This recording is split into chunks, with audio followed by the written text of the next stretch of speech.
Hello everyone, and in this video we're going to show you how to set up the barometer of your CaptoGlove and its functionality. So as always, connect your glove to the suite.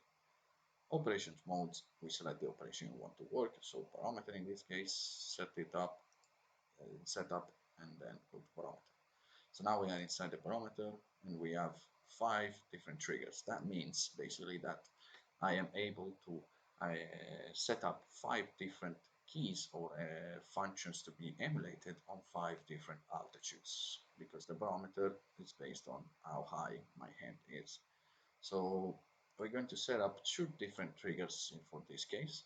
We're going to set it up as a shooting game. So basically we want to set up one for aiming. So once I pull my hand close to my eye, the emulated function will be the one of looking inside the scope of the gun. So how do we do this? The first thing that we need to do is hold our hand on the position where it will be for the most time. So our comfortable position, usually if you're playing a shooting game standing, it will be close to your belly on your side, mimicking the holding a gun function. Or if you're seated, it's usually close to your chest. So once we found this position, the thing that we need to do is press the turn on and turn off button on the glove by just pressing it once without holding it. So we just press it, and that basically recalibrates the 0 point of the barometer. So at this point we select we press the quick trigger enabled, so we want this function to work, and then we pull up our hand next to our eye. Next to our eye, the numbers are going from 30 to 35. So what we want to do is to go around 30 to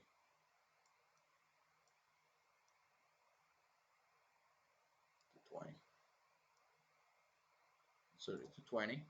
We want this to activate. So when I reach, as soon as I reach 20, it's going to activate our function. So usually it is on the right button of the mouse. The firing key limit can be 0, can be 1. It depends on what game you're playing. If it has the option to set it up as a one click, or you need to hold down the button. If you need to hold down the button, you select 0. If you can select a one click and you want to do it with one click, so basically just pulling up your hand once, you can do that by setting it up as 1. We're going to do as well trigger 2, which will be our crouching. So now I enable the trigger and I bring my hand down with my body as I'm crouching. So in this crouching position, the barometer stays at around -20, -17, -20. So we set this up as -17, -20, -29, and -15. Let's set it up to this. So once I reach -15, here we go, it's going to activate the crouching function. Crouching function, it's usually on the Z, on the X, on the C, on the control, set it up as C. And this one as well, I think can be by holding it down or by pressing it once. This one will do it as pressing it once. So now if I have it to infinite, the bar, so my altitude needs to stay between this range to activate.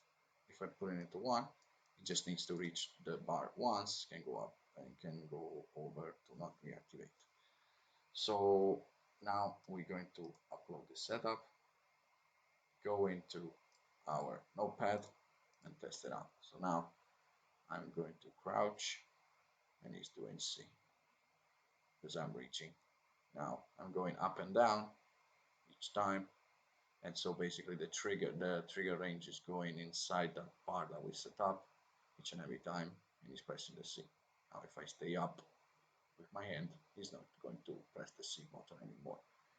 If I'm going to go up, he's going to press the right button, and he's holding it down as well. So guys, this is how you set up your barometer, and I hope you understood how it works, and you can find even more clever ways on how to use it. So thank you for watching, and see you in the next tutorial.